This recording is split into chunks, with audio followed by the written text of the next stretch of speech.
this opportunity to extend a warm welcome and to thank each one of you for coming out this evening for our third speaker in this series.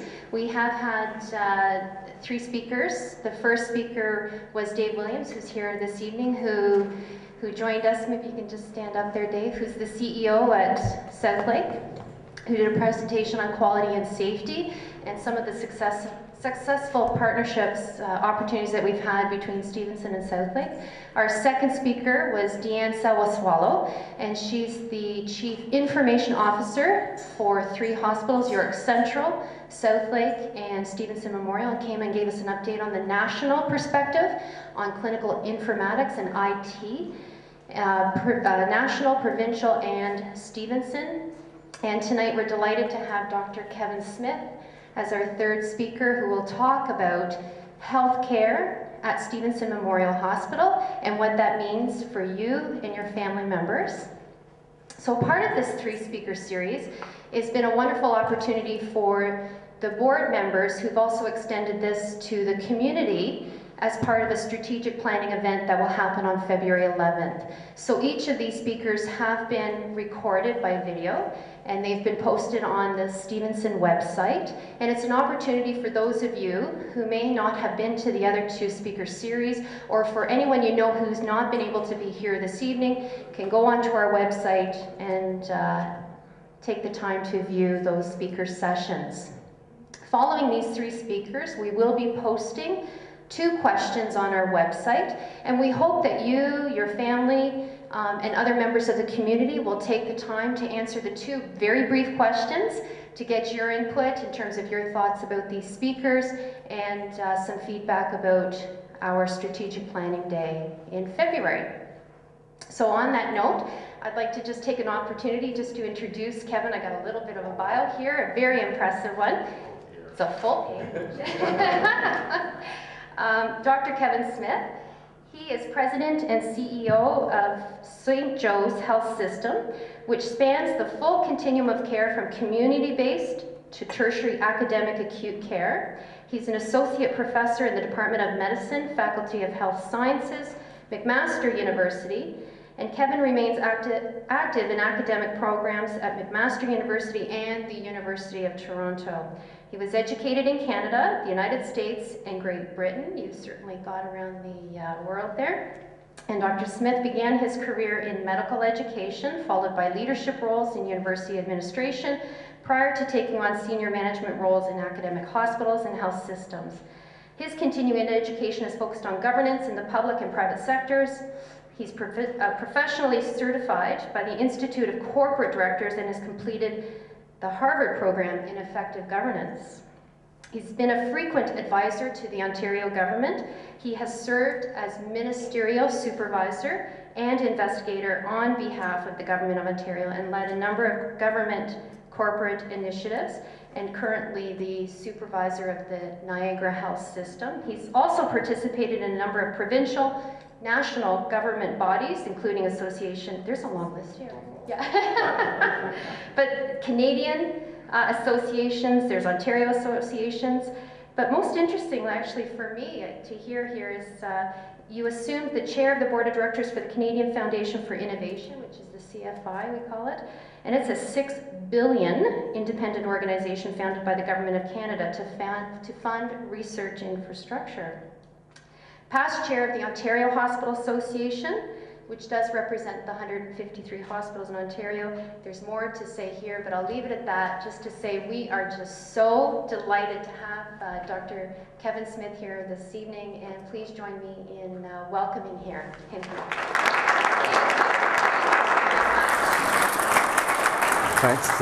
Thanks very much, Annette, and thank you for the kind invitation to speak with you this evening. It's a real pleasure to be here. It's even more of a pleasure to be here without snow. I'm astounded by this as a boy from Eastern Ontario. By now, I usually have lost a couple of scarves and coats and hats, and so far this year it goes well, which bodes well for us. I thought I'd walk you through a number of slides. The most important part of these initiatives, in my experience, usually is the repartee, the questions, the comments, the challenges. So let me begin by taking you a bit through the story that I know best, which is the St. Joe's Health System story, and then talk a little bit about the backdrop of what's happening in Ontario. I'd like to extend that to what's happening around the world. We can't have this discussion outside of the reality of the economic times that lie ahead, and just remind all of us that currently almost 50 cents of every tax dollar you pay in Ontario goes to healthcare. And obviously, as the percentages increase, if real dollars don't increase as well, then we have a very significant challenge. The province of Ontario operates about a $115 billion enterprise. The health sector spend is now about 43 billion of those and rising. And I think we're also mindful that what is health producing is often not healthcare delivery, but healthcare prevention. So how do we start reforming that while we know delivery is demanding? For our system, I just commend you to our vision on behalf of individuals and families we're privileged to serve. It identifies the high quality care experience. I know Dr. Williams has spoken to you about the importance of focusing on quality, safety, and standardization. As an academic health science center, to pursue and share knowledge, to actively engage in research and innovation, and to respect our rich diversity, both in all ways that the organization has been fortunate to embrace that. And we're a faith-based hospital, so to respect the values formed by our founders, the sisters. The next slide is probably a bit hard to read, but it really represents the continuum that you heard about a few moments ago, spanning from Life Care Center, which has been ambulatory care, long-term care, complex care, rehab care, palliative care, right through to tertiary academic medicine, which is a sort of lots of lights and blinking noises and expensive machines and residents and research institutes and all that fun stuff. For us, this has been really the first academic health science center in Ontario that's brought together the services across that continuum. We serve a broad geographic region, spanning from Niagara through to Kitchener, Waterloo, Hamilton, Brantford, Guelph, and the list goes on. Why did we do this? Well, a couple of reasons. Our board members were particularly frustrated as consumers. So that when we had a number of retreats talking about, well, board members are here for the governance of the organization, and fiduciary responsibility is important, but increasingly the board was pressing towards, can we talk about what we don't think is working so well? And what they told us over and over and over again was, the points of transition in our system are where people feel that they have been lost, frustrated, repeating their story, have one provider tell them one thing, the next provider tell them another, excuse me, and frankly not much fun, to be crass. So the board members really said, we're experiencing this at both ends of our life cycle. Our parents, where the greatest challenge, frail elder folks who need many, many, many of those coordinated services. And our kids who have chronic illness, so be it asthma or diabetes or what have you, we're still not very happy about how the coordination of the system occurs. The piece still missing for us, and we are exploring this day by day, as frequently as today, is primary care in a formal way. So for us, engaging primary care providers, physicians, nurse practitioners, physician assistants, and others through McMaster University will be the next inroad. And similarly, reaching out to community-based services, for example, housing organizations, addiction organizations, a whole number of areas where particularly the most vulnerable in society have frankly little opportunity to achieve integrated high-quality health care, and frankly don't have as loud a voice as many of us who are economically fortunate. So this is a never-ending story. This is the snapshot today. The snapshot a month from now, I hope, will in fact look different. How do we begin to continually bring together partners? In our model so far, these were the historical holdings of the sisters. We felt it sensible to bring that together into an integrated governance and management structure. We can talk a bit about the advantages and challenges of that. But that is certainly not one size fits all. We really are increasingly asking who else needs to be at the common table, and where do we have a shared relationship, be it with other large or small enterprises, and where are we frustrating each other and our clients. An important part of that for us is talking to the people we serve. And again, what made us do this? Well, primary care, hospital care, rehab care, palliative care, they really were often solitudes. And frankly, we would hear not only from consumers, but from providers, you know what, I don't know, we discharged the patient, I assume that that happened, but I don't really know. Providers were also saying it's not all that much fun when you're interested in the comprehensive care of your patient, and you're also interested as an academic health science center in evaluating outcomes to again have these very discrete pieces of care be delivered with absolutely no or little coordination. At the good end of the spectrum, I suppose in home care, the CCACs have the opportunity to coordinate that, and I think that there is some great strength. The challenge continues to be, I would say, institutional care and primary care, and that's certainly a focus that I think we're all interested in.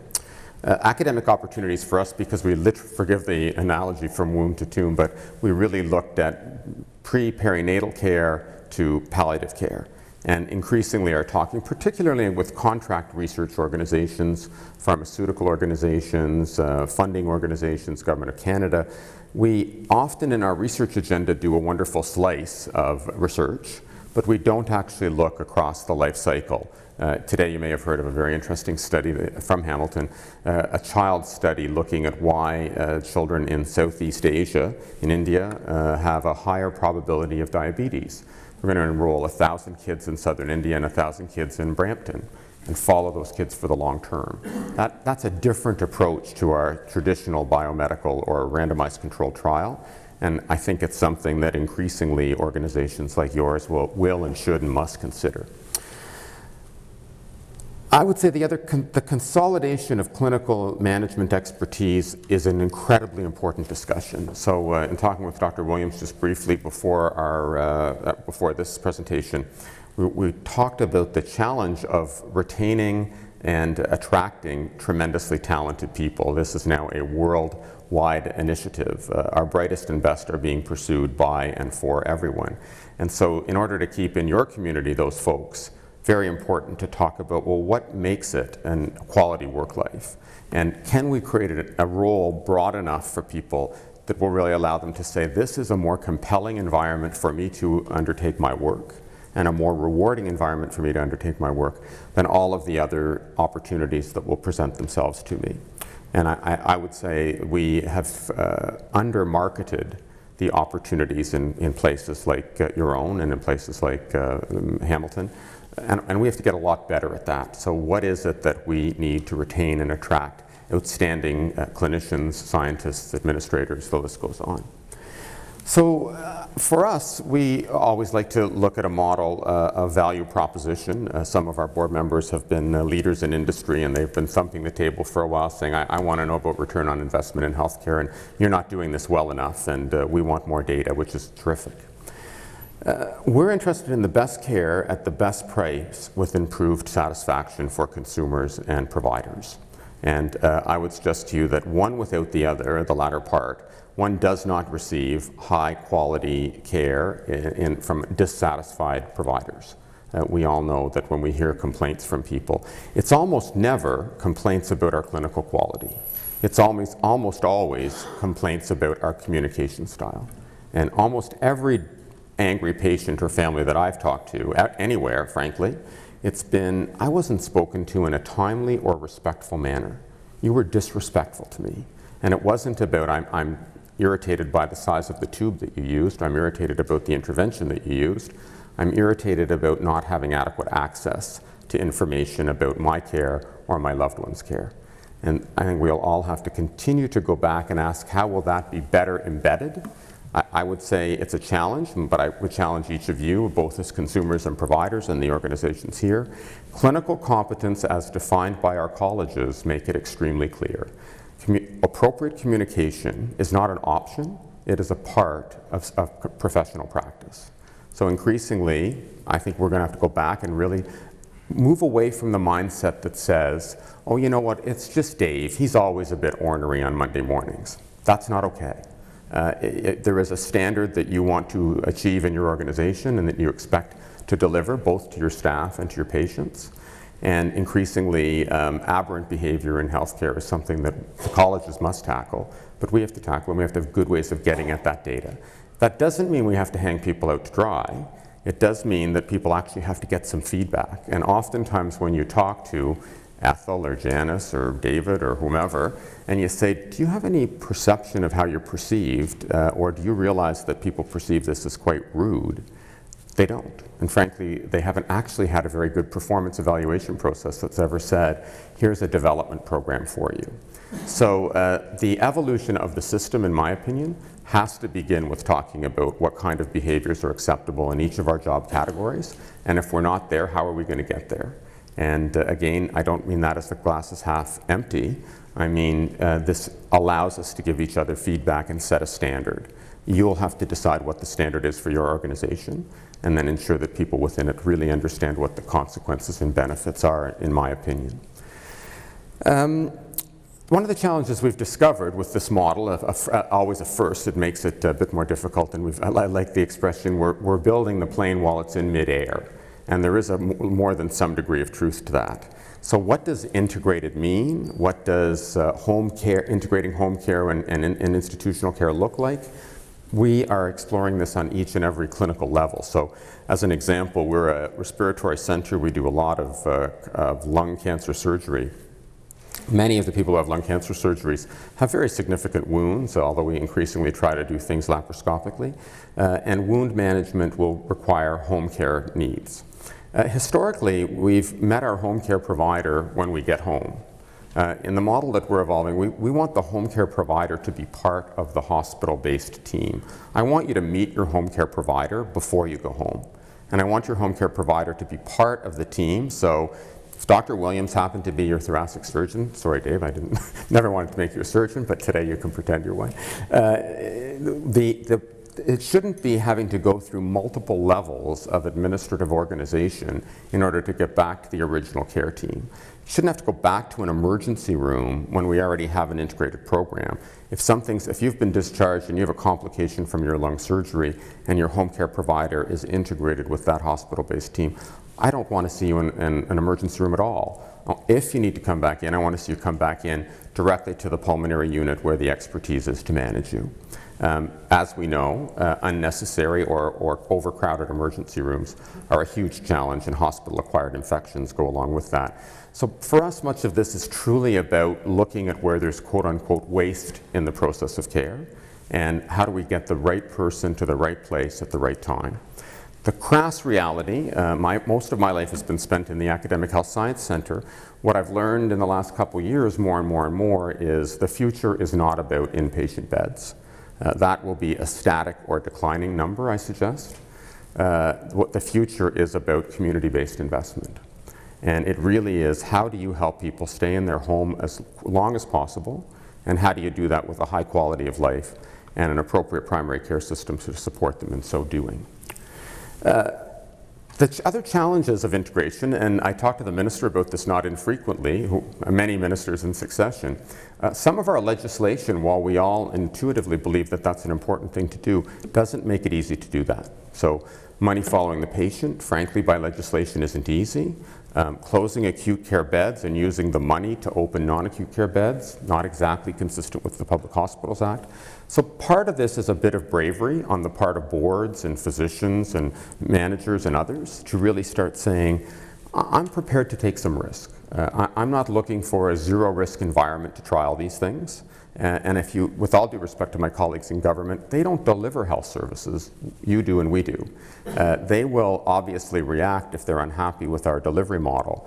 But I will say quietly that asking for forgiveness rather than permission has been an important part of growing the St. Joseph's healthcare system.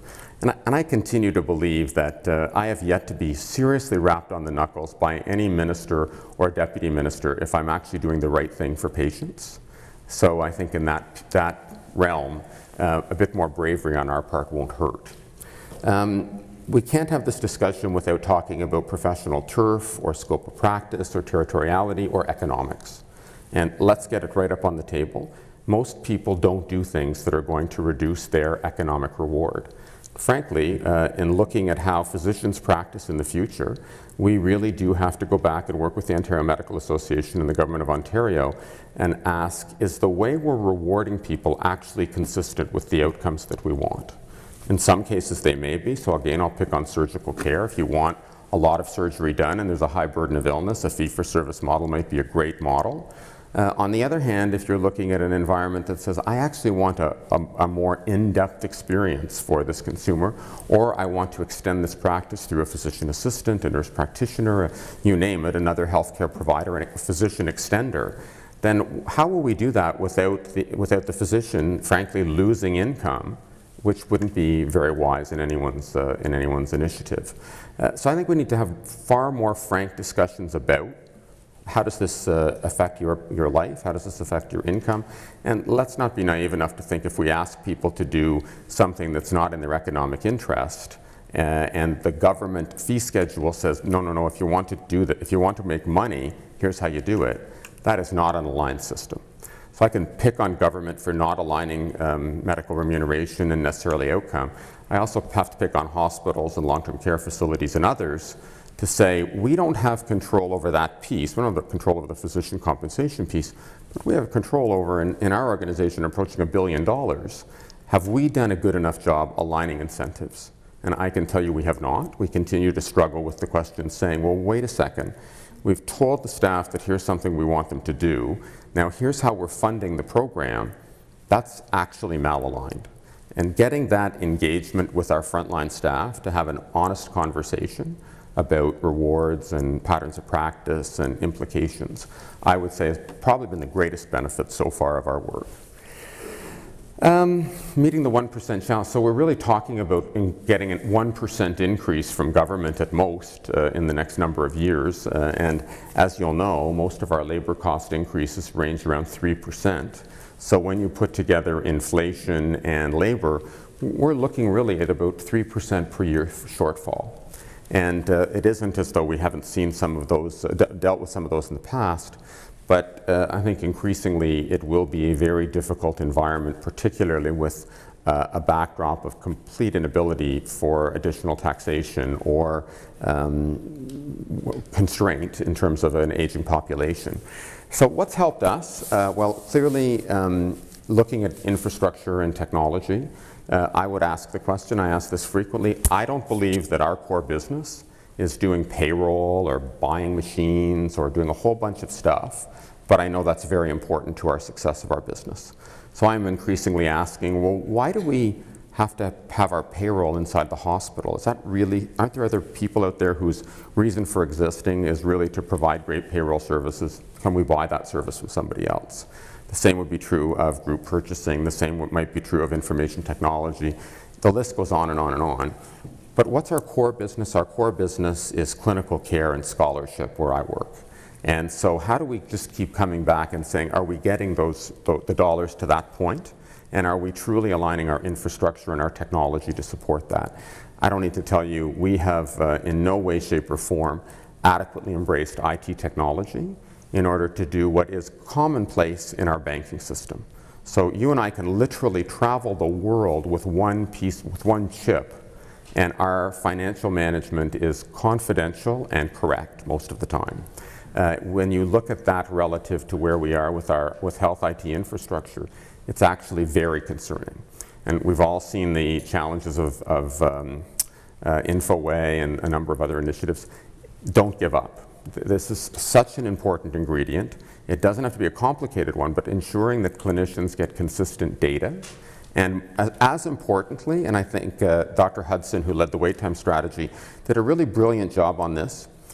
Data, reward, and pride or embarrassment equals improved performance. So just one quick story. I would frequently go down to one of our emergency rooms and say, you know what, the Premier and the Minister, they want 4 and 8 hours. Most of the providers in the room said, well, let the Premier and Minister come down here and see the patient if they'd like to get them out in 4 or 8 hours. They don't understand what our work life looks like. When we came back and said, let's look at who our peers are and let's look at who's doing 4 and 8 hours? How are they doing it? If they're doing it, how come we're not doing it? That was a very different discussion. And actually engaging clinician to clinician, who is the best performer in the breed? Who do we go and talk to? Who do we understand why it's different? And frankly, who are the other providers? We're quite arrogant in academic medicine and think only our research can affect our outcome. Our greatest gain in this project has actually been through not working with another hospital or a home care provider, it's been working with Toyota and bringing people who every 57 seconds can take a Corolla off the line and make it work. Now, I'm not suggesting that what we deliver in healthcare is exactly the same as making a Corolla every 57 seconds, but what we've learned by watching how when an error happens in that environment, how the entire organization focuses on the error, or how in each individual vehicle, there's an opportunity to put up your hand and say, stop, focus on this, fix it at the time, not we'll catch it later, has been fundamentally a shift for us. We're nowhere near the end yet, but it continues to reinforce for most of us. There are a lot of other opportunities to learn from colleagues who do some things in different disciplines better than we do. I know Dr. Williams could speak at length on what's happened in the space industry, what's happened in safety and aeronautics. Frankly, the whole medical quality and safety initiative really has been driven out of the aeronautics world, much more so than out of the traditional medical world. So again, keep your eyes open. Who are industries that look like they're doing amazing things? What can we learn from Apple as a technology? I'd suggest to you a number of organizations are learning a great deal. And the passive consumer is a bygone era, and I believe. We will have and should have consumers who are asking us much more demanding questions and expecting data that allows them to evaluate, why would I go to your hospital if the death rate, infection rate, whatever your favorite markers are twice or 3 times more than somebody else's? And there may be very good reasons. So I can tell you, having this experience with one of my orthopedic colleagues, just having a look at some data and saying, gee, you know, it's really you don't do as many joints as your colleagues.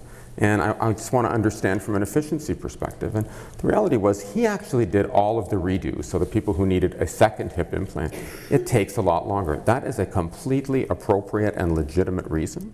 And immediately my concern is evaporated. But if we're not having those discussions where individual data gets in front of individual clinicians to have a similar discussion, in my opinion, we are not necessarily stewarding the public purse in a way that we can and must. More importantly than money, we're not ensuring that our communities get the kind of care and the maximum amount of care with the resources available that might be possible.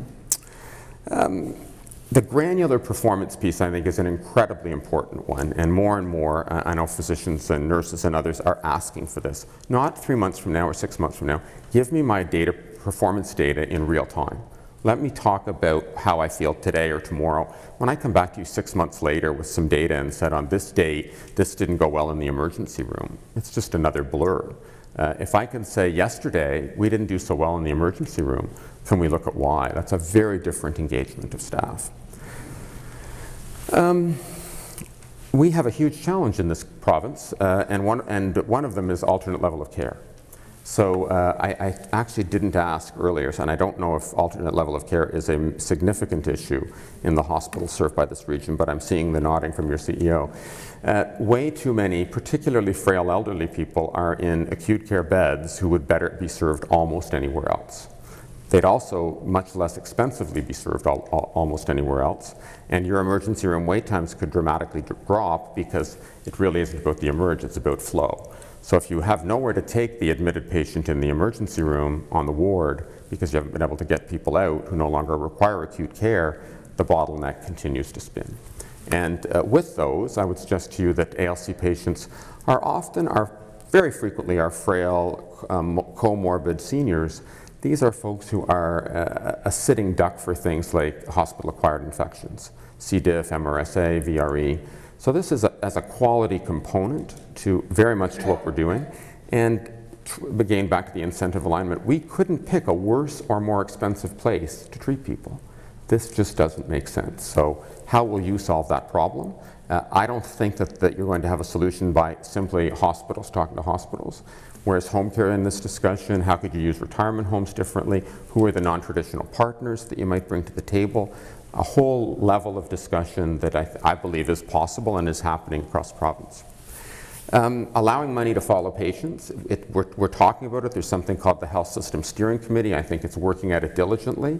It's not easy, but it is something that increasingly we need clinical voices on. What are some of those challenges?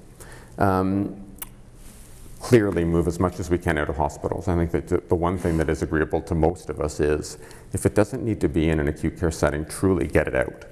A bit crassly, as soon as you leave a hospital, you usually save 30% on your labor rate. Now, I'm not going to make any comment on whether that's appropriate equity between the institutional sector and the community-based sector. It may not be. But what it is at the moment an opportunity to gain 30% efficiency and use those dollars to treat 30% more people or improve our quality of care by 30%. And that seems to me something we can't walk away. We're talking about margins of 1 or 2 or 3%, and a 30% opportunity sits before us. It's too important to ignore. Scope of practice, we know now and will increasingly know in some disciplines of laboratory medicine, psychiatry, with the graying of the practicing population, it is absolutely impossible to believe that we will have physicians doing what physicians have always done. It won't happen, can't happen. The international recruitment pattern is changing. I would suggest to you or argue that I'm not sure we have a shortage of physicians, we have a malalignment of work and reward. And if we look at the professions that can extend docs, nurse practitioners, physician assistants, you name it, nurse anesthetists, RTs, there is an opportunity to take our most highly trained and most expensive commodity and spread them over a larger population of consumers. The worry, and I think it's a legitimate worry, does the physician-patient relationship get lost in that? It mustn't. It'll be a challenge, but we really need to look at, in this model of care, how does that relationship continue to endure? But frankly, to not do this in a world that will evolve with fewer and fewer per 1,000 population of seniors, I think we'll have very little choice. Some little things, but important things. Are you bringing the buying power of the incredibly large and diverse healthcare marketplace together? Why are we buying CTs and MRIs as one-off institutions when if you go to labor and say we need to buy 140 of them for the province? The negotiating power is absolutely remarkable, and as importantly, or more importantly, the contract that follows its purchase, its maintenance, is one that can really be managed quite aggressively with much better outcome for hospitals. That's the low-hanging fruit. Clinical foci, well, looking at addressing mental health and addictions is clearly a huge issue. That when we now look at what's happening in hospitals and we talk to frustrated providers, the 2 or 3 things that we hear consistently over and over and over again is, yes, we have many problems in many areas, but get your head around mental health and addictions and obesity. We have the opportunity to make some significant inroads. And I won't bore you with the data, but the data is there for your review if you're interested in it. It talks about the average per capita cost of healthcare for obese patients. And you can clearly see money is the least important of this, but it is a marker, unfortunately, we often use. The quality of life and years of lost life as well as expense are absolutely profound. Leveraging incentives to affect behavior of providers and consumers. Some remarkable work has been done by many individuals. Let me just pick on one piece of work that I was speaking with someone at McKinsey about recently. McKinsey is a consulting company, as many of you know. They did some work looking at how you get people to actively undertake screening, particularly for colorectal disease. So they did a little trial and sent out a reminder from their family physician's office, compliant family physician's office, that said, you know what, it's coming up time for your scope, and why don't you call my office and we'll set it up for you. About a 20% response rate. Then they tried another group of family providers and said, send out one with why it's important. So they sent out one that said, you know, it's important for you to have this done, you have a family history, you're at risk, whatever it happens to be. A bit more doom and gloom. Don't miss this, it's important to your long-term health. 30%.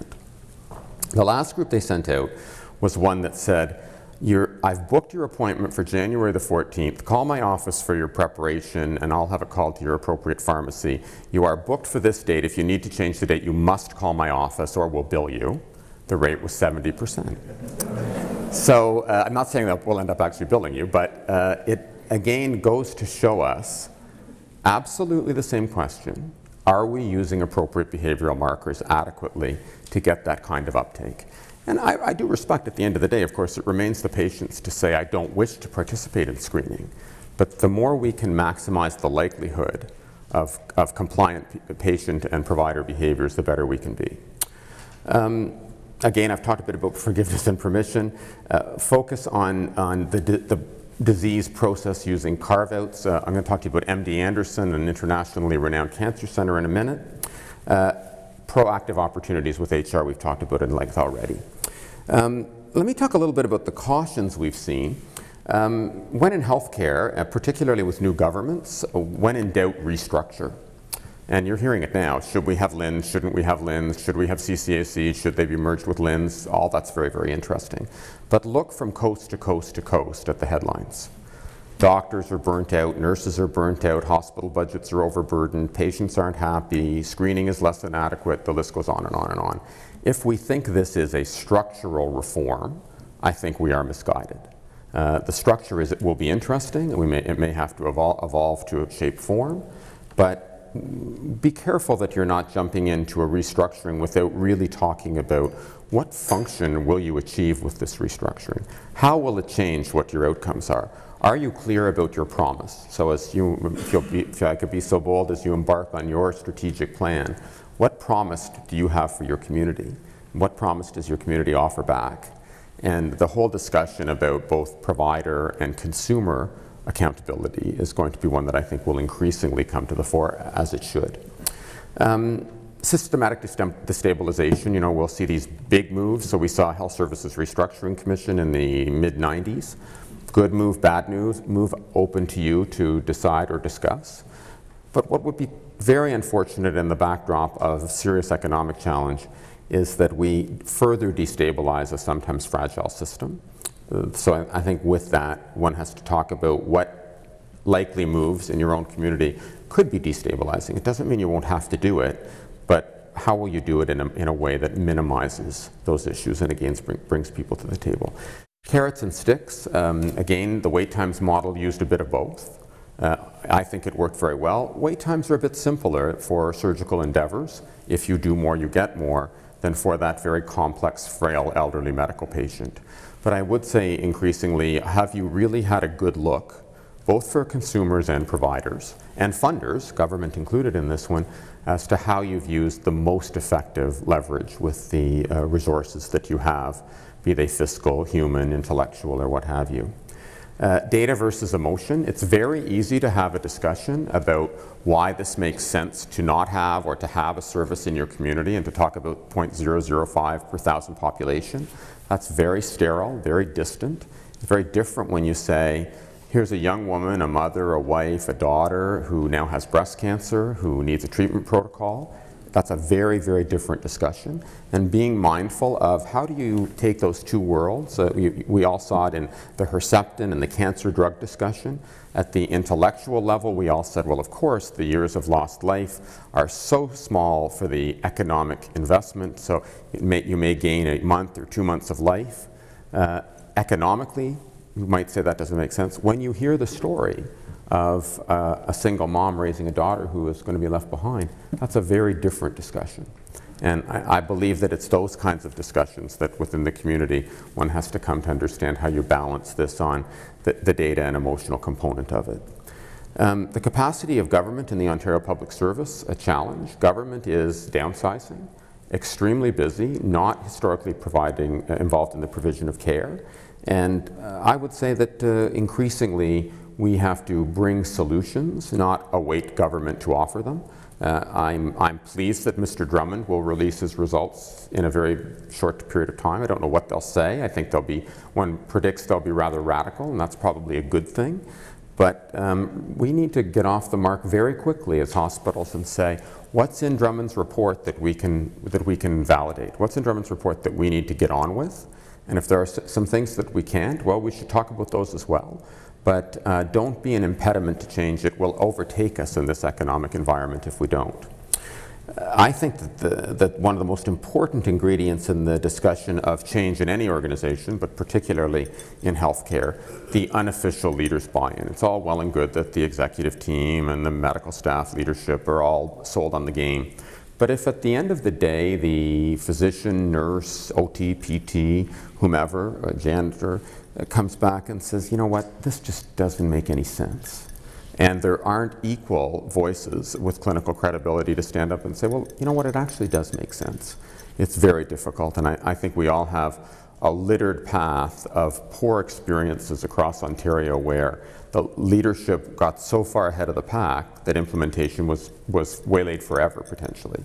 So getting that buy-in and helping people to realize we are on a path to something, we do share a vision.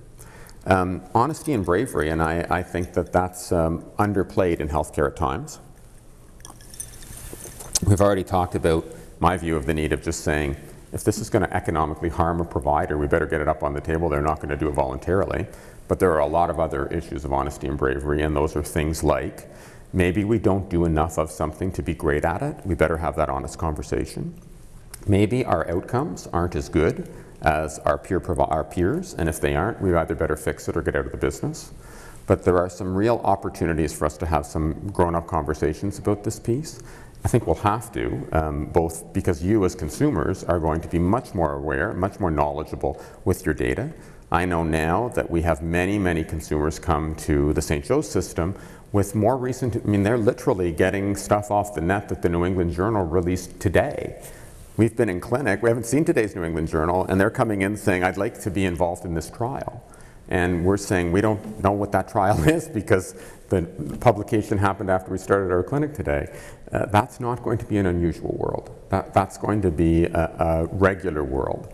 And I think we're going to have to increasingly start talking about, so how are we going to help you make some of those choices?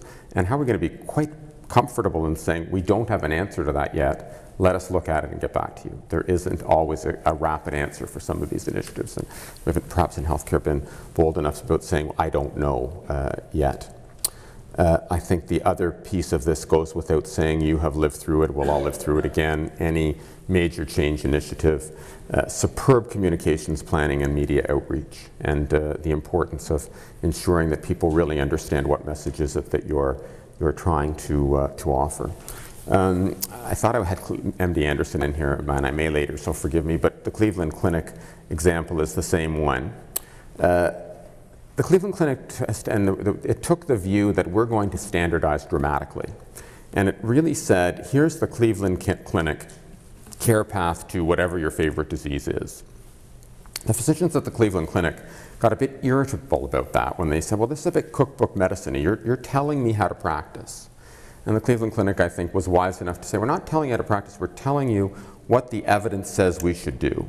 But as a clinician, you have every right to not do that, but you have to come back and demonstrate to the clinical panel why you're different and why you're special. And I think that's okay. I know that not everyone, I don't know if there are any practicing physicians in the room tonight who will challenge me on that one. I hope if they disagree, they will. But there is consistent evidence across the highest performing healthcare systems in the world that standardization continues to demonstrate better outcomes, better quality of work life, and better predictability. So I would say that kind of, yes, we'd want to respect clinical judgment, but we don't want to respect it so much that we don't really edge closer and closer to that. 80 to 90% should be following the model we as clinicians in our organization agree upon. And I know that's going to take a lot of energy and effort, but I also believe that if you look at literally the world's best, they are doing this, and they're doing it every day. I think that, forgive me, a bit of this is motherhood. You have to have a strategy, not something you hope for, but something you work for. Some of these are a bit trite lines, but they are tremendously important lines from our view. The Cleveland Clinic has said, you have to do these things. Right? So if you can't live up to the statements on the board, you won't be among the brightest and the best. And I'll leave you to say whether you agree or don't agree. And I mean, last but not least, don't forget that clinical medicine comes first. My favorite on the line, I have to confess, is Napoleon said that the greatest characteristic that a soldier could have was not courage, it was stamina. And maybe that's true in the changing face of healthcare as well. I've stolen this slide unabashedly from BMO, from Kevin Lynch. Kevin is the former clerk of the Privy Council of Canada, so he has sat in that very difficult chair, working with deputy ministers of finance nationally, and really started talking about what's coming. And I don't want to be doom and gloom, but we have some challenges. And this challenge, while it may seem far from the discussion we've just had on healthcare, is intimately linked. And it is a challenge about productivity and performance flagging. And looking at Canada's performance has been poor and worsening, subsidized lately by a low dollar, a strong US demand for energy prices. But productivity growth rate has been declining since the 1970s. So we don't look so great. And as we continue to have to compete in a global world on competitiveness and productivity, much of this will have to be addressed. Canada's business sector has an average productivity of 75% of the United States. And that, as you know, is widening as we talk about the super powerhouse of China and India in a productivity sense. At 95 plus cents on the dollar, our lower productivity hits home and hurts. And if you've chosen to have a medical system that is funded from the public purse, and the public purse shrinks as a result of poor productivity and poor fiscal attraction, then this should be very, very, very concerning to us. I actually have some colleagues who I kind of disagree with frequently, who we sometimes puff out our chests and say we're the largest employer in our community, and with pride. I am mortified by the fact that the public sector has become the largest employer in many communities. It is a vibrant private sector with a strong tax base that allows us to have socialized health care. So our role and our support of and our pressure for a very competitive private sector in Canada is directly related to health care. And I hope each of you will be bold in calling that one out. Where does innovation come in? We all talk about it quite a lot in healthcare and everything else. Innovation is the key to modern competitiveness and affects productivity in a variety of ways. Canada is not an innovation leader and must be. So you were kind enough in your introduction to mention the Canada Foundation for Innovation. That's been a remarkable investment where Canada's research infrastructure is being renewed. It's been a terrific investment. But we now need to drill down, as we must in healthcare and others, to start talking about, so how can the Canadian business sector be outperforming other OECD countries if you want to fund healthcare at the same rate as the leaders of the OECD countries? And I've never felt that the macroeconomics of Canada could be more relevant to the micro performance in healthcare than it is today. We are seeing a fundamental shift in the have and have not provinces. And obviously we are shifting away in many of our provinces, this one in particular, from the historical manufacturing base, hopefully to a more intellectual, high qualified personnel base, but we're not there yet. So as consumers and providers, this I think is such an important dialogue. Many people think it's very, very far from healthcare. In my view, it is the fundamental issue that will define whether we can maintain a universally funded healthcare system or not. Again, I won't bore you with this, but it'll be on the website if you're more interested. And it really does talk about the disruptive impact and consequences that'll be there for us, whether those are good, bad, or indifferent. A number of areas we've touched on this evening: the electronic health record, integrated systems, pandemics. Healthcare has a huge opportunity and also huge consequences. And I would suggest to you that we have not yet leveraged adequately the private sector development from healthcare. We still do see it as a consumer of wealth. I think the opportunity now is to start talking about, so what's happening in our system that's exportable, that's manufacturing, that allows us to say others would, could, and might wish to purchase it. We have lagged others in that regard. So, no rocket science here. You know this coming in. Our system, if you believe we have one, has a funding problem going forward. The good news is we're not alone. Nowhere in the world has cracked this problem. Every single country in the free world with a reasonable GDP is having the discussion we're having and is struggling with the same issues that we are. So it's not that we're laggards per se.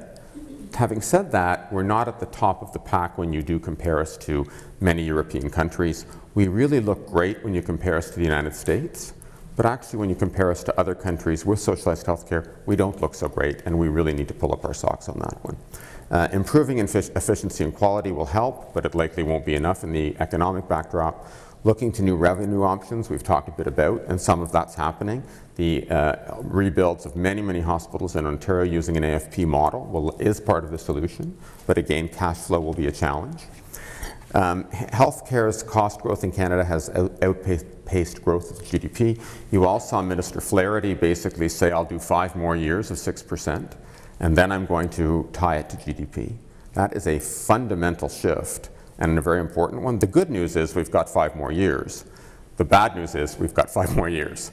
But fundamentally, we've never been able to keep pace with that. And if we aren't, what we're really saying is, who do you want to take this money away from to further subsidize healthcare beyond that which our gross domestic product suggests we have the ability to afford?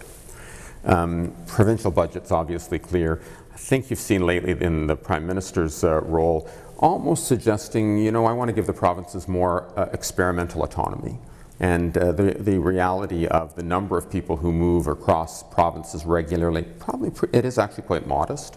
Will this be a good thing or bad? There are varying diversities of political opinion, but I think we can already see some provinces exploring and experimenting much more aggressively than we have so far. Alberta has often been at the forefront. BC is also pushing a number of those things forward. I don't need to tell you that there's the ominous chart of health spending compared to GDP in Ontario. It's a big gap. So now I invite you to please comment, disagree, push back. This should be a discourse, not a lecture. Yes, sir. This is the first talk in 3 I managed to attend. I'm a general surgeon working at the Stevenson. I have worked in private system, semi-private system, and public system for a living, not for just as a resident. So I know up and down of all the systems and how the patients and the providers might suffer in each of the systems. A couple of things I wanted to say and ask. One is,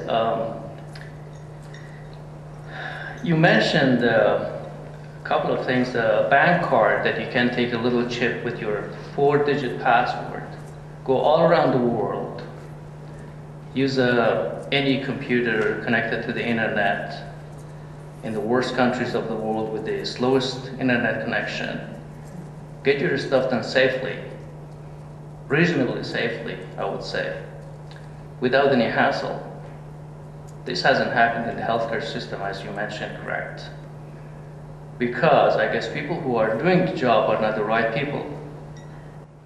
2, you said, and correctly, that to improve your system, actually you brought Toyota people to fix the problem. It's not like a assembly line, correct? You know, human life is absolutely different. Practice of healthcare is different. But there are things that they can be, you know, similar in both systems. And now those guys have something that we don't have.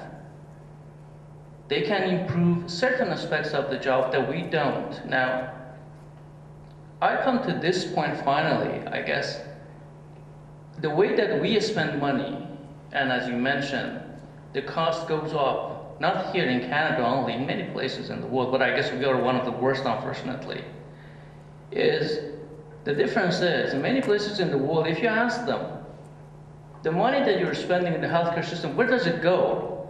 They can break it down into detailed costs of the healthcare system and what they spend on, exactly. And we don't have that much of a detailed cost analysis, unfortunately.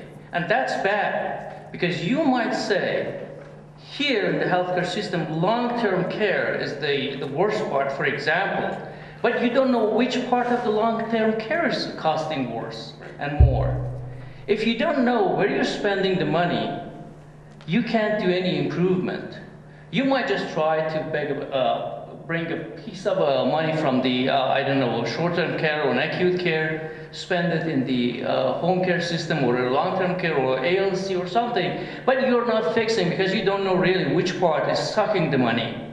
You're looking at the whole batch of the money suckers that we don't know exactly what's the hole, what's the drain hole. So it comes to the final point, I guess, this part. People who are managing the money in the healthcare system are not money people.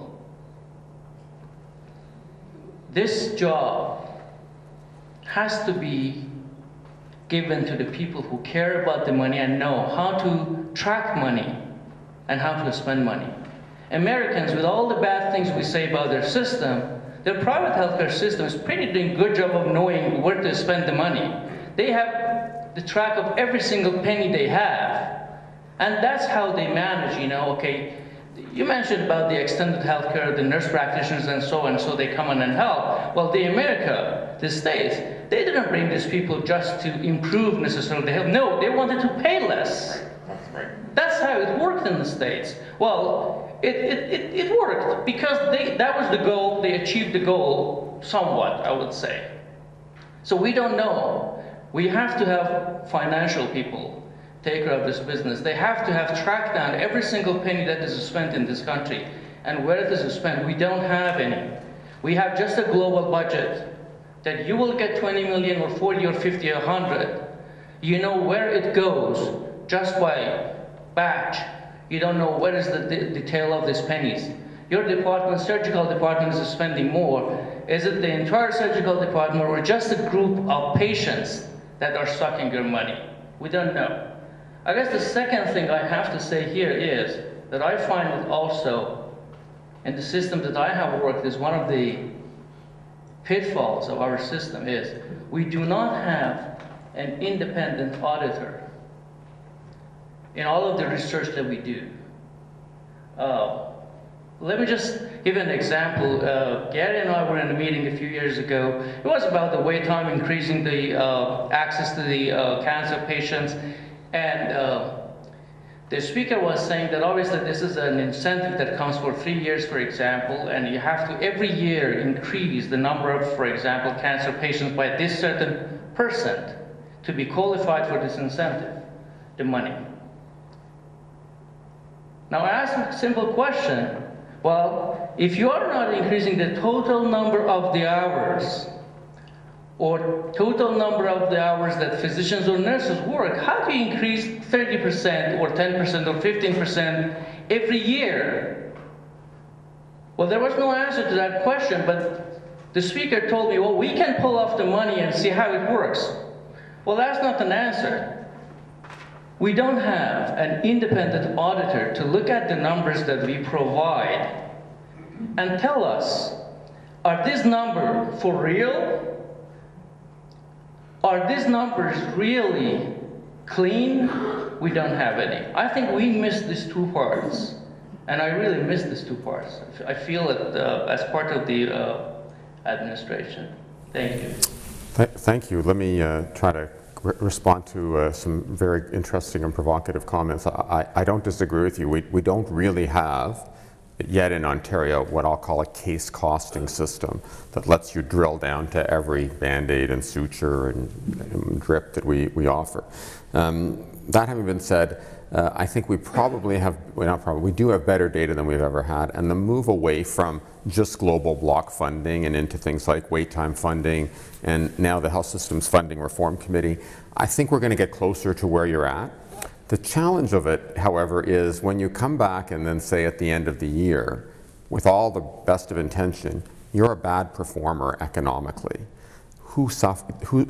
I mean, let me just pick on your hospital. I'm sure that isn't the case, but if you said Stevenson is a low-performing economic hospital, and so be it. You're not going to get any more gain. It's really the community that suffers. So I believe government's in a very difficult quandary where it says, many of us say this frequently, why don't you reward performance? And the minister is offended by saying, how would you like me to close a low-performing hospital, and who amongst you has the capacity to absorb it? So in my view, to the model that you've described in the United States and elsewhere, we don't have the luxury of an overbuilt system.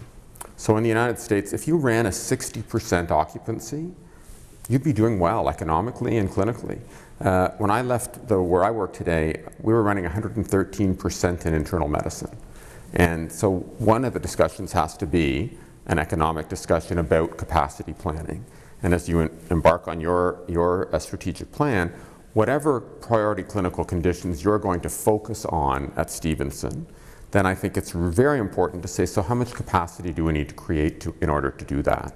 And does that capacity adequately need it? I'd push, if I could, be so bold, the question a bit further and say, I don't want Stevenson exploring a strategic plan on its own. That a hospital in isolation, in my view, is interesting but not sufficient. I want a regional plan that includes the referral center, that includes primary care, that includes home care, saying, so what can we be great at what I'll call various sized or feeder hospitals? So is Southlake your principal tertiary quaternary provider? So if Southlake is your cancer and cardiac hospital and all that other stuff, then what's the relationship? What needs to be done here? What needs to be done there? What can you count on Dr. Williams to deliver for you? And frankly, what are you promising back to him in terms of repatriation, et cetera, et cetera? So I just don't believe that independent strategic plans any longer are going to be the solution to a good healthcare system.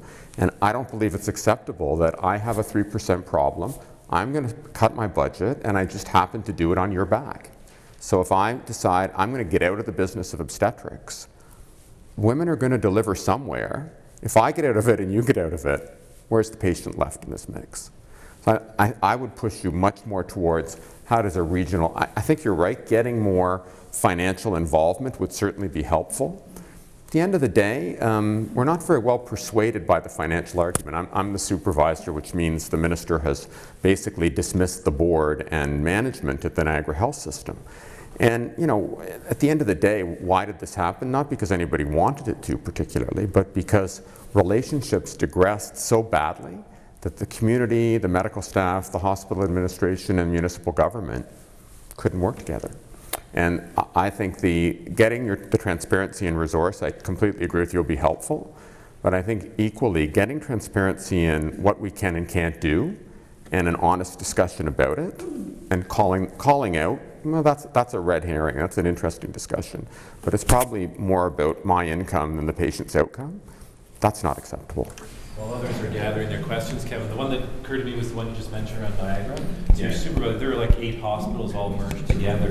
I was just wondering, because we are talking to Southlake and Stevenson around clinical issues and how do we make sure people don't fall through the gaps. I was just wondering, because you would have had a number of different hospitals there. Yeah. What are they, where is there good examples where they're doing great clinical service delivery between organizations, and maybe there's a couple of hospitals there where it's not so good, and what are the lessons to be learned and that maybe we could benefit from? Maybe I'll just generically talk about a couple of places where I've been supervisor, because I think for most of them the message has been the same. And I have to put our slide back up around what the integration of multiple sites has meant for us. I would say the great challenge for most places that experience supervisors as a result of broken relationships, which fundamentally is usually why you get appointed. It looks like money, or it talks about infectious disease or something, but it's usually a straw that breaks the camel's back, and everyone agrees, appoint a supervisor, which no minister actually wants to do.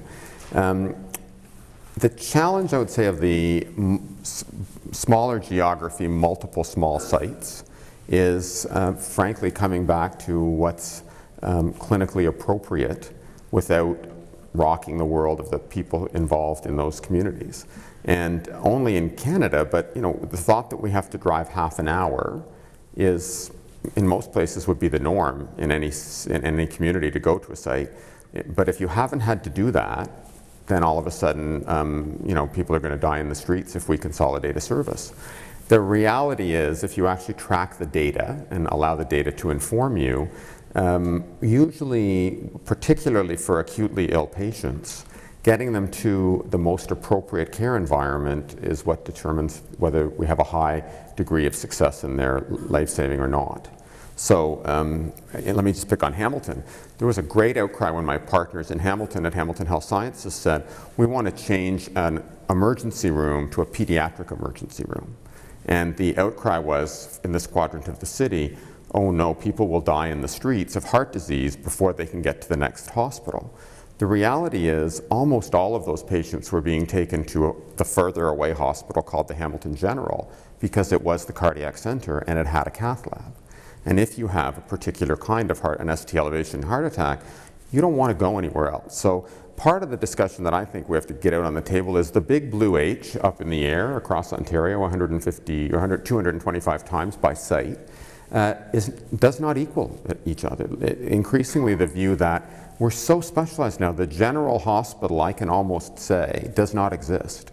The secondary care hospital with referral on, yes, I think it does, and I suspect that that's much of what Stevenson's doing. But you do not want to stop at an emergency room who doesn't have a cath lab if you have a particular kind of elevation. Secondly, I think we haven't had an adequate discussion in many of these communities around the paramedic interface. So I don't know the penetration in this region, and maybe part of your strategic plan will consider this, but if you have advanced care paramedics and you have them in significant number, the emergency room doesn't start at the hospital. It starts in your hockey rink or in your living room or at the mall. It starts where these highly qualified paramedics can intervene quickly. And at our St. Mary's site, for example, in Kitchener, we're a cardiac care center, and we've had the good fortune to have RIM in our backyard, BlackBerry.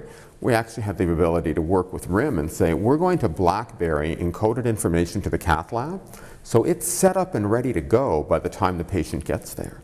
And back to my point of healthcare can also be an economic driver for its productivity as well as a consumer for its wealth. So, I think the challenge of the small center is mostly fear. And frankly, for many of the communities in Ontario, especially small ones, the hospital's the biggest employer in town. If you threaten it, you threaten the economic viability of the community. Again, I think that's one of those truths we need to get out on the table and say, so what could a healthcare facility in this location look like? And I'd say increasingly we need to be very explicit about how we get people there. Most parts of Ontario, we're still pretty hung up on the travel piece, and I do think that that's a challenge. I suspect for Stevenson and for referral, more of the challenge will arise out of transportation than it actually would out of healthcare delivery. That's been the Niagara experience, I think. One of my big concerns is when we as the hospital board make a case to the LHIN of our need and we're turned down, we've no appeal. The LHIN has their own authority over us in that regard. They probably make a good decision most of the time, but they're people, they're not always going to be right.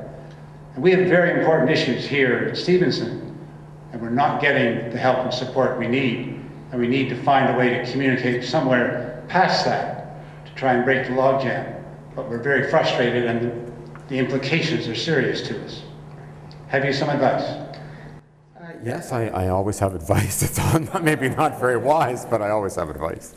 I guess my advice would be that we all have masters and servants, and I guess in this case, the minister has delegated to the LHINs a particular function, but your region has ridings representing the people of the province of Ontario that reside here.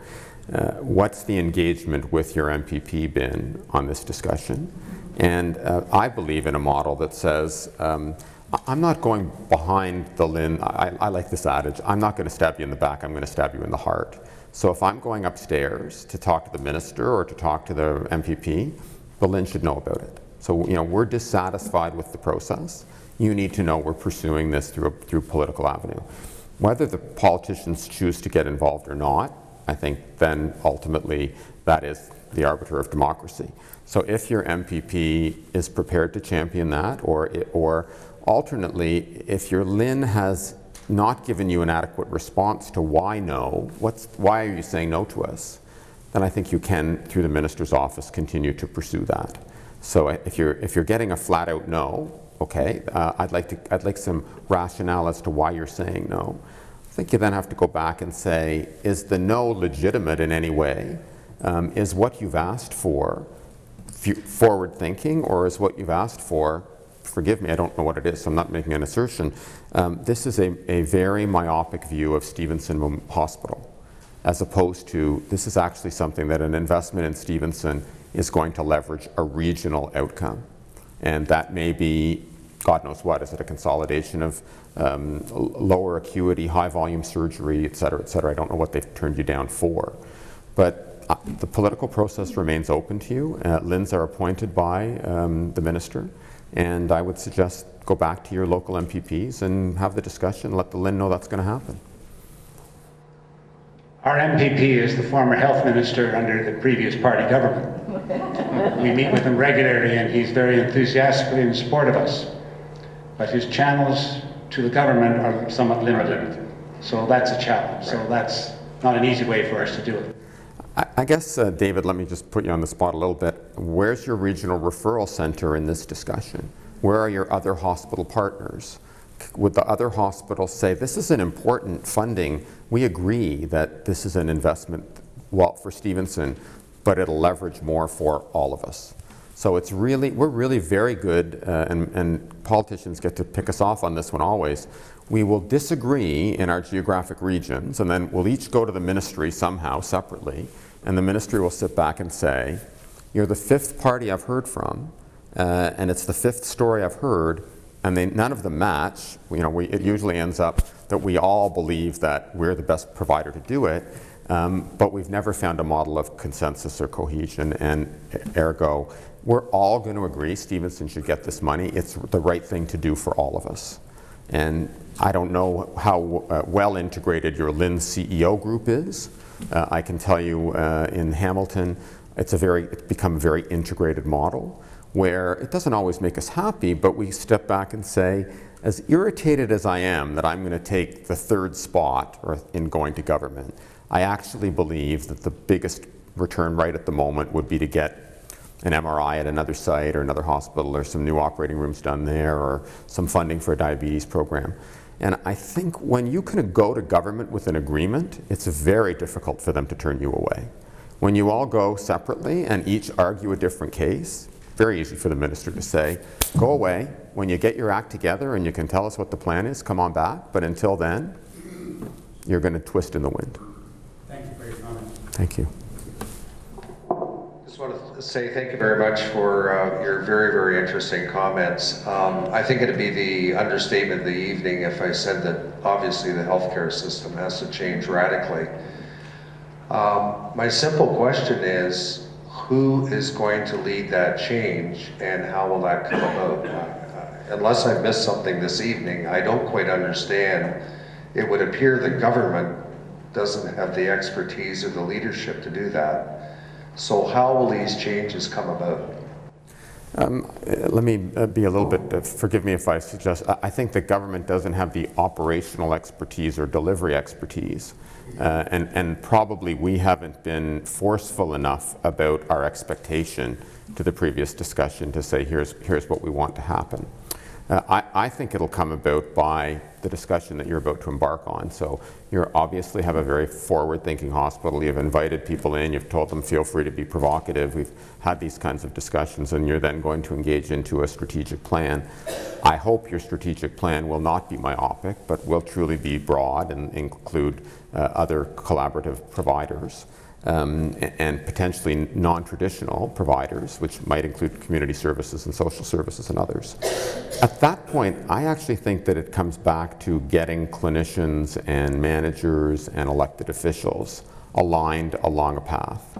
And at the end of the day, the minister presides over the distribution of a tremendous amount of money, but frankly, very little of it goes to different pots each year. The hospital pot, the doctor pot, the drug pot. Growth rates are different between them, but none of them are looking particularly good in terms of their growth strategy or expertise. So I think a couple of opportunities. I think one, hospital associations, the Ontario Hospital Association, has taken a very different tack. Ontario Hospital Association's presentation to the last budget committee said, don't invest more money in hospitals, invest more money in the community. That's a very unusual step for an organization representing 153 hospitals. And I can tell you that some of our members didn't particularly agree with that message. But overall, I think it helped government say, it's very helpful for us to be able to hear the majority of hospital leaders saying the next phase in improving our system. We have lots of problems in acute care, but the next phase in improving our system is community-based care. I think you have every right to say and to demand within your LHIN, let's talk about what the plan for this LHIN is. And if the LHIN wants to be, I'm sure it wants to be part of that. I can't imagine that it wouldn't want to be part of that. But what process can you use to embark upon a vision for your geography? And again, I'd go back and I think I've never seen a minister say no to your using the money that you already steward more effectively. So if you said, within my LHIN, and forgive me, my geographic barometer's not so good, I don't remember exactly how far and wide it spreads, but how many hospitals would be in this LHIN? There are 6. 6. So if you said, these 6 institutions are going to come together and talk about hospital-based care and talk about a shared vision of what we do and where we do it, quite frankly, you don't need anybody but the board and you guys to say, there's our future vision. We can move our programs as we see fit. The LHIN, I think, does have to approve it, but I don't think they're going to say no if you say we want to cut up the pie differently and it's a better outcome. So my suggestion would be, if you've got a cohesive plan, you'll have great success with the bureaucratic and political parts of government. If you don't, we're again one of 153 saying, I'm special and I'm different. And I have to say, having been a supervisor, investigator, coach, all that stuff lots of times, I've never been to a hospital that wasn't sicker and older and had more frail people and had data to prove that they had more seniors than anywhere else in the province of Ontario. Often Aboriginal will get thrown in and low birth weight babies. Everybody believes they're it. And everybody finds data to support it. So at the ministry, I give them a little bit of credit. They just hear this every day. Every one of us says we're different and we're special. We're not that different, and frankly, we're not that special. I won't use the mic. I'm just curious. You're the CEO of a huge organization, probably one of the biggest in Ontario. And you, like all of us, are dependent on what the government is going to do to help us, because we can't do it. We're a little hospital. You're a big hospital, but you can't do it on your own. Information technology is a prime example of that. We've all known for decades, at least, that it's important that we get this computerization of hospitals fixed. And the government has taken a couple of stabs at it, and they seem to take 3 steps forward, and then they fall back 5. So my question really is, are you optimistic that the government is going to be able to get it right? I'm very, I mean, if you really look at the health status of Canadians, with one glaring exception, Aboriginal peoples, we are a very advantaged country. And I guess one of the reasons that I'm particularly enthusiastic or positive is the organization that I work in also has an international outreach program. So we've been in Haiti for 20 years, we've been in Uganda for 15 years, we've been in Yemen and a whole bunch of other places, and some places we've been to and can't go to anymore because of political unrest. I wish every healthcare consumer and provider in Ontario could see what most of the world lives on. And I'm not suggesting that we're Uganda or should be, or Haiti or should be, but even in those places with so few pennies on the dollar, they do deliver as best they can a healthcare system. It is unimaginably different than what we expect. I think one of your most important points is sometimes if your perception, and one of the challenges of healthcare as a culture is we're problem finders. So people come to us and we try to find things that are wrong. I'd suggest our culture spills over into our system. So if you listen to healthcare people, we're usually bitching about how bad the system is as opposed to how good the system is. So we'll talk about the problem in the emergency room, as opposed to the fact that, you know what, you did, how many visits a year was your ERC? 27,000. So you had 27,000 of them, and I bet you less than 5% were unhappy, probably. And 5%, that's not suggesting we shouldn't be very, very attuned to the 5%, but 95% thought we did a pretty good job. Not much talk about that. Minister Smitherman was actually very good in saying, I've never worked with a group of people who are more critical of their own work than people in healthcare. And the marketers do come back and say, well, you guys could start talking a little more positively. I guess in retrospect, looking at my presentation tonight, I could have done the same. So I am enthused. We spend a lot of money. We have an opportunity to redirect some of those dollars. We have others in the world who have achieved more with some of them, and we can shift there. On the IT piece, I'm back at no one's gotten it right. I don't know why. And I often say, I think one of my most ineffective roles as a CEO in a health system, human physiology hasn't changed that much over the last 10,000 years or so, but boy, oh boy, every day I feel inadequate when IT people say, well, this is what we're going to do now. And it's often from one end to the other. We're going to be decentralized, we're going to be completely centralized. In a month, we can go for that discussion. I guess one of the things I learned from Toyota is it wasn't about the computer. Our emergency room intervention, we built a board out of plywood and markers, and it changed how we delivered emergency care. It wasn't, and frankly, if you don't use the data, so this is the family docs in the office, they can, in the audience, they can jump up on this one. If you're booking and you're really a busy family practitioner, the thought that you're sitting down in front of an IT system to deeply review every person, then you're booking every 6 minutes, probably not so. So I'm not dissuaded that IT's not where it should be. I'm irritated. But I'd say let's fix the process and use the data more appropriately. And eventually we will find a better system. And again, things are not perfect where I work on the day-to-day. But finally, all of the hospitals in our LHIN have agreed to an IT solution. It isn't standardization in the traditional rip and play, but it is we're all going to use this viewer. We're all going to use this overlay. We went back to government. InfoWay made some investment in us. Resources were there. Are we perfect? No, but we can now look at lab results, diagnostic imaging results, and some basic patient information anywhere. And it's getting a little better incrementally.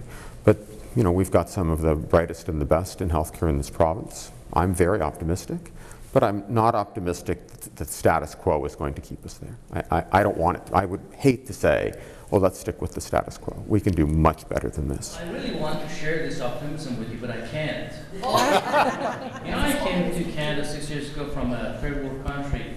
The first thing that hit me right away was the IT. You know, the hospital system in a first world country is a technology high, you know, everything, and the best thing you think it should be. Well, the IT in the hospital system, well, you might say, I would say based on what we have, average IT in the country is non-existent. You might have a viewer to see some images, all right. You might have, you know, have a lab result or something. But you know what? Compared to the banking system that you mentioned, this is non-existent, and human life is worth much more than the money, no question.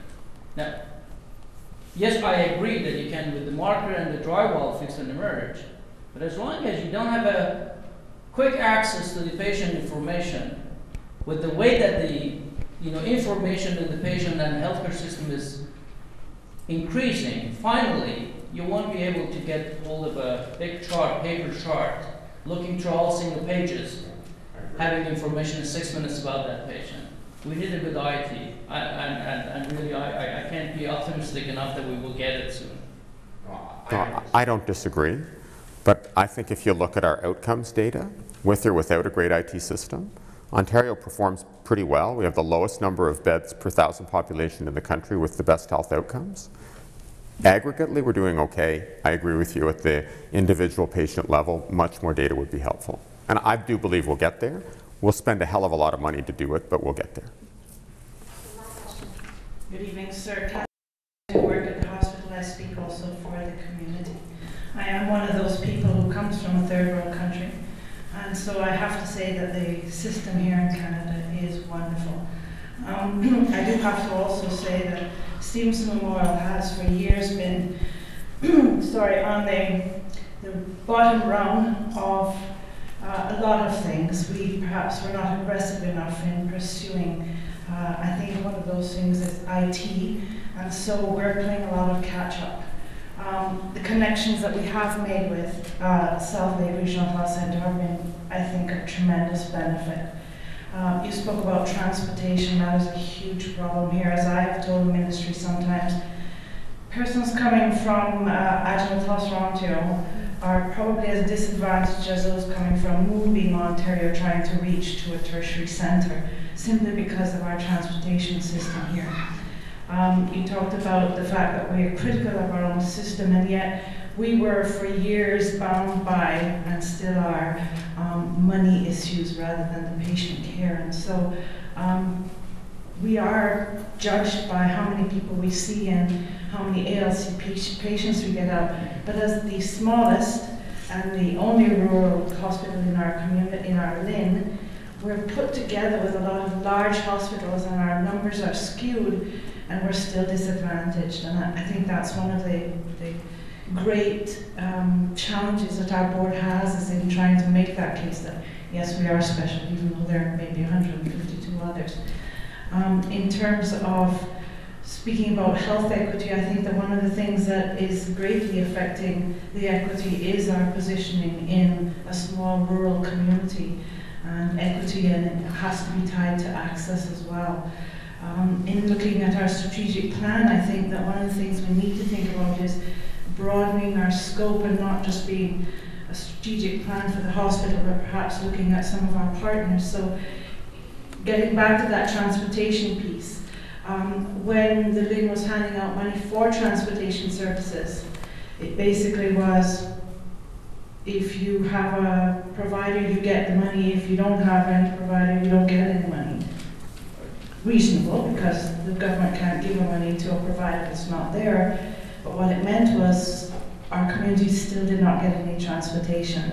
I continue to say, can we look to our municipal government to work with the hospital to be able to say, we'll make the provider, if some of that funding can come to the municipality to work on that program. In fact, they do have something, can the money go there? So I just want to say, we do have a fantastic system in Canada.